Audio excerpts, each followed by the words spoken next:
Kita sedang menyaksikan awal dari sebuah konflik dagang besar. Tarif baru yang dikenakan oleh Cina bisa dibilang sebagai langkah provokatif yang menyerupai deklarasi perang terhadap Amerika Serikat.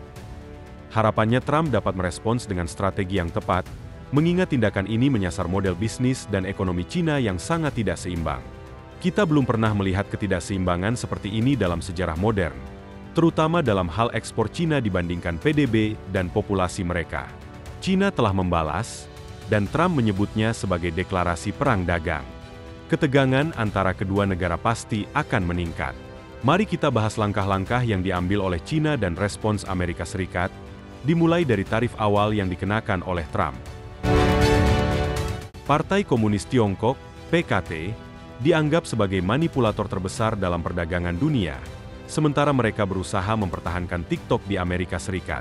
Sementara itu, semua media sosial Amerika Serikat, termasuk YouTube, dilarang di Cina. Ini jelas bukan perdagangan yang adil, yang menjadi alasan Trump mengenakan tarif tinggi pada ekonomi Cina. Sejak awal, Trump telah menerapkan tarif pada beberapa mitra dagang, termasuk Meksiko dan Kanada, bahkan mengadopsi beberapa tarif dari masa jabatannya yang pertama. Dia memberlakukan tarif dasar 10% pada semua impor ke Amerika Serikat, dengan tujuan meninjau hubungan perdagangan dengan setiap negara dan mengenakan apa yang disebutnya tarif timbal balik. Artinya, jika suatu negara mengenakan tarif pada Amerika Serikat, maka Amerika Serikat akan melakukan hal yang sama. Selain tarif, Trump juga mempertimbangkan hambatan lain yang mungkin menghalangi perdagangan, seperti peraturan yang dapat memblokir ekspor Amerika Serikat. Ketika semua ini diterapkan, tarif tersebut menumpuk. Misalnya, tarif timbal balik yang dikenakan pada Cina mencapai 34%. Namun ini adalah tambahan dari tarif lainnya, sehingga total tarif yang dikenakan pada Cina sebenarnya lebih dari 50%. Ini adalah angka yang sangat signifikan. Negara lain juga terkena dampak, seperti Vietnam, yang menjadi pusat ekspor Asia Tenggara, yang menghadapi tarif timbal balik sebesar 46%. Dengan demikian, total tarif yang dikenakan pada Vietnam mendekati 60%. Sekarang, kita harus ingat bahwa Trump mengenakan tarif selama pemerintahan pertamanya, dan Biden juga menambah tarif terhadap Cina. Tarif baru ini merupakan tambahan dari semua tarif yang sudah ada.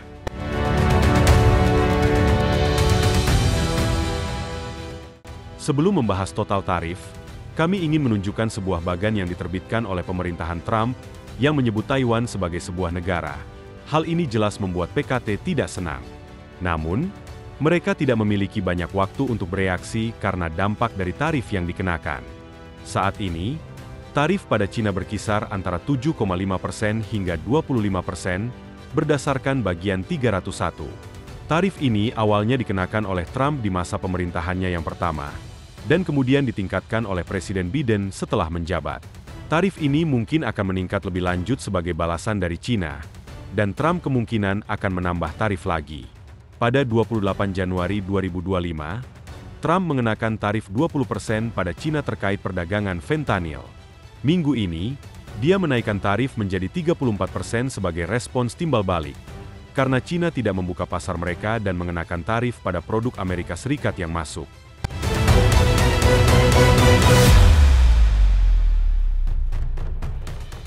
Selain itu, Cina juga membeli minyak dari Venezuela. Trump baru-baru ini mengumumkan bahwa negara manapun yang berurusan dengan Venezuela akan dikenakan tarif tambahan sebesar 25% yang disebut tarif sekunder, sebagai hukuman bagi negara-negara yang berbisnis dengan musuh Amerika Serikat. Dia juga memperingatkan bahwa hal ini bisa diterapkan pada Iran jika mereka tidak bernegosiasi, serta memberikan peringatan serupa kepada Rusia. Tujuan dari tarif ini bukan hanya untuk menargetkan negara yang berperilaku buruk, tetapi juga sekutu mereka. Meskipun ada upaya untuk menghukum Venezuela karena melanggar norma kemanusiaan, tarif 25% dikenakan pada Cina karena mereka membeli banyak minyak dari Venezuela dan 90% dari minyak yang dijual oleh Iran. Jika Iran tidak bernegosiasi, Cina dapat mengharapkan tarif lebih lanjut. Saat ini, sebelum semua itu berlaku, Cina sudah mengenakan lebih dari 100% tarif pada produk-produk tertentu. Begitu semua ini diumumkan, Cina mulai panik. Kementerian Luar Negeri Cina mengeluarkan pernyataan resmi yang mencerminkan pandangan mereka. Mereka menyebutkan bahwa dunia kita penuh dengan kekerasan, hegemonisme, keserakahan, dan penindasan. Mereka mempertanyakan apakah kita ingin hidup di dunia seperti itu atau di dunia yang lebih baik, yang menawarkan keamanan, keadilan, dan peluang bagi semua. Kembali ke tanggapan Cina, mereka mulai mengenakan tarif balasan pada Amerika Serikat dengan tarif 34%, yang sama dengan tarif yang dikenakan Trump. Rincian lebih lanjut tentang tarif ini baru saja diumumkan. Cina secara resmi membalas, dan dengan tarif yang dikenakan, mereka mencantumkan 11 perusahaan Amerika dalam daftar entitas yang tidak dapat diandalkan. Selain itu, mereka juga akan menghentikan impor ayam dari Amerika Serikat.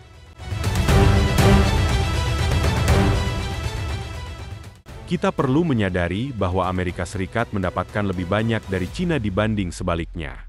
Beberapa industri, termasuk pertahanan, mungkin terdampak karena banyak komponen yang digunakan oleh Pentagon berasal dari Cina. Ini adalah peringatan serius. Berita penting lainnya adalah sektor farmasi akan menjadi sasaran tarif mulai hari ini. Meskipun produksi obat-obatan di dalam negeri rendah, Amerika Serikat sangat bergantung pada impor. Pertanyaannya adalah bagaimana mereka dapat mengembalikan manufaktur. Di Irlandia, tarifnya 0%, sehingga tidak ada insentif untuk memproduksi di Amerika Serikat. Namun, dengan tarif terbaru, ada harapan untuk mengembalikan sebagian manufaktur ke dalam negeri. Mereka berencana untuk mengenakan tarif pada pihak ketiga yang membeli minyak dari Venezuela. Siapa yang membeli minyak Venezuela? Tentunya Cina. Meskipun kritik terhadap kebijakan tarif yang ada sangat wajar, Cina adalah satu tempat di mana tindakan seharusnya diambil lebih awal. Tanggapan Cina menjadi contoh jelas. Mereka memblokir barang-barang yang diperlukan oleh Pentagon untuk membangun pertahanan. Intinya, Amerika Serikat harus bersiap sebelum terjadi konflik. Jika mereka menunggu sampai perang, seperti yang terjadi di Taiwan, dan Cina memblokir semua ekspor yang dibutuhkan, Amerika Serikat akan menghadapi kekurangan. Tanpa cadangan atau kemampuan untuk memproduksi drone di dalam negeri, mereka juga akan kehilangan akses ke unsur tanah jarang dari negara lain dan sumber daya domestik. Jika persiapan hanya dilakukan pada detik terakhir, posisi Amerika Serikat akan sangat sulit. Namun, bagi Cina, pembalasan ini tidak bijaksana. Amerika Serikat mengekspor barang senilai sekitar 150 miliar dolar ke Cina, sementara Cina mengekspor barang senilai sekitar 500 miliar dolar ke Amerika Serikat. Dengan demikian, Amerika Serikat memiliki lebih banyak barang yang dapat dikenakan tarif dibandingkan Cina. Meskipun Cina mencoba terlibat dalam pertempuran tarif ini, pada akhirnya, Amerika memiliki 3 kali lipat lebih banyak barang dari Cina yang dapat dikenakan tarif. Ekonomi Cina sudah berjuang. Mereka menghadapi krisis real estate yang telah dibahas selama beberapa tahun dan mengalami deflasi. Satu-satunya cara mereka bisa bertahan adalah dengan mengekspor surplus produksi. Jika Cina tidak dapat mengekspor ke Amerika Serikat, mitra dagang terbesar mereka, ekonomi mereka akan menghadapi masalah jauh lebih besar dibandingkan ekonomi Amerika Serikat. Sekarang, mereka memiliki Menteri Keuangan Scott Bessent, dan banyak yang mengaitkan rencana ini dengan Trump. Namun, jika diteliti lebih dalam, rencana ini sebenarnya berasal dari Scott Bessent dan Stefan Miran, dua ekonom yang menjadi penasihat di balik layar. Scott Bessent menjelaskan mengapa Cina tidak mampu terlibat dalam perang tarif dengan Amerika Serikat. Sebagai negara debitur dengan defisit perdagangan, Amerika Serikat berada dalam posisi yang lebih kuat, sementara negara-negara surplus, termasuk Cina, terjebak dalam model bisnis yang sangat tidak seimbang.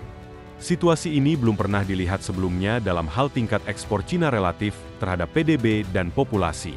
Oleh karena itu, sulit bagi Cina untuk mengubah model bisnis mereka. Setelah pengumuman tarif balasan dari Cina, Trump mengeluarkan dua pernyataan. Pertama, ia merespons tarif 34% yang diumumkan, menyatakan bahwa Cina telah salah langkah dan panik. Dia menegaskan bahwa Cina telah terpukul jauh lebih keras daripada Amerika Serikat, dan bahwa banyak negara lain telah memperlakukan Amerika Serikat dengan buruk. Namun, semua itu akan berubah. Mereka berencana untuk membawa kembali pekerjaan dan bisnis ke Amerika Serikat, menciptakan revolusi ekonomi yang akan menghasilkan perubahan bersejarah. Harapannya adalah bahwa ini akan menghasilkan lebih banyak tarif balasan terhadap Cina. Dari pernyataan yang dibuat oleh pemerintahan dan pejabat di media, Tampak bahwa tujuan tarif ini bukan hanya untuk memaksa negara lain memangkas tarif mereka, tetapi juga untuk memindahkan pabrik kembali ke Amerika Serikat. Tarif akan terus naik sampai bisnis mulai kembali ke Amerika Serikat. Tentu saja, pendekatan ini bisa diperdebatkan sebagai cara yang baik untuk berurusan dengan sekutu, seperti negara-negara di Eropa dan Amerika Utara. Namun, dengan China, tindakan ini diperlukan karena ketergantungan Amerika Serikat pada negara yang mungkin terlibat dalam konflik di masa depan. Peristiwa mengejutkan lainnya setelah pengumuman tarif adalah bahwa penjualan TikTok tampaknya disetujui oleh perusahaan Amerika Serikat. Oracle siap membeli TikTok, dan kesepakatan itu nampaknya telah disetujui oleh PKT. Namun, setelah Trump mengumumkan kenaikan tarif, PKT menarik diri dari kesepakatan, menyatakan bahwa mereka tidak akan menyetujui penjualan TikTok kecuali tarif dicabut. Konteks penting di sini adalah bahwa sudah ada undang-undang yang disahkan oleh Kongres yang memaksa TikTok untuk dijual ke perusahaan Amerika Serikat atau dilarang. Ketika Trump menjabat, ia memberikan perpanjangan 75 hari untuk menemukan pembeli, yang seharusnya berakhir pada 5 April. Pada hari tersebut, kesepakatan hampir tercapai. Tetapi setelah pengumuman tarif, PKT memilih untuk menarik diri.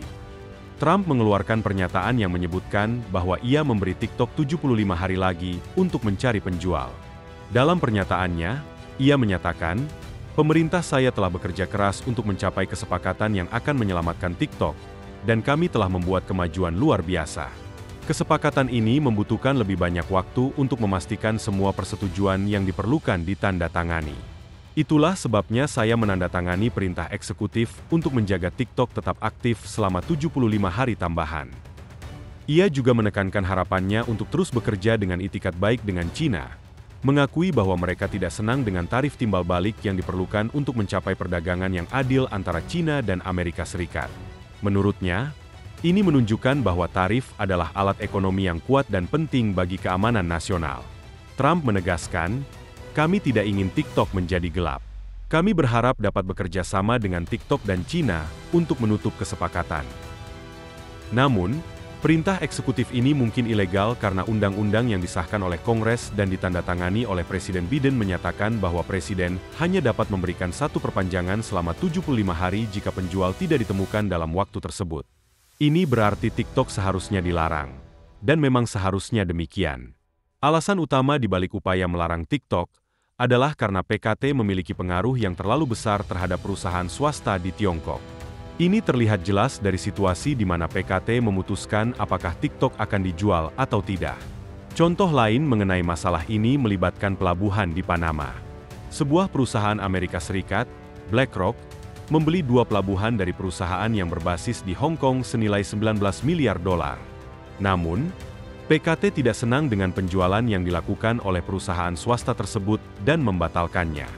Menurut laporan, pemimpin Tiongkok, Xi Jinping, sangat marah karena perusahaan Hong Kong menjual pelabuhan tersebut ke Amerika Serikat tanpa berkonsultasi dengan Beijing. Ini menunjukkan bahwa perusahaan swasta di Tiongkok tidak dapat membuat keputusan tanpa persetujuan dari Xi Jinping. PKT ingin menggunakan pelabuhan sebagai alat tawar dalam negosiasi dengan pemerintahan Trump. Mereka tidak ingin perusahaan Tiongkok menjual pelabuhan seharga 23 miliar dolar, yang dianggap terlalu tinggi dibandingkan nilai sebenarnya. Hal ini menjelaskan mengapa perusahaan Tiongkok menjualnya dengan cepat. Mereka mendapatkan harga yang jauh lebih tinggi untuk aset mereka daripada nilai pasar yang sebenarnya.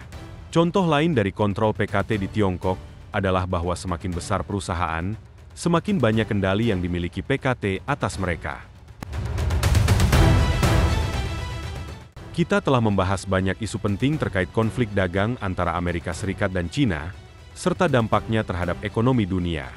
Dengan semua perubahan ini, muncul sebuah pertanyaan yang menarik. Bagaimana Anda melihat masa depan hubungan dagang antara kedua negara besar tersebut? Apakah Anda percaya bahwa tarif dan tindakan ekonomi lainnya dapat menciptakan perdagangan yang lebih adil? Atau justru akan memperburuk ketegangan? Kami ingin mendengar pendapat Anda. Silakan bagikan komentar di bawah dan jangan lupa untuk like, subscribe dan aktifkan notifikasi untuk tetap mendapatkan informasi terbaru tentang isu-isu geopolitik yang penting lainnya. Terima kasih telah menonton dan sampai jumpa di video berikutnya.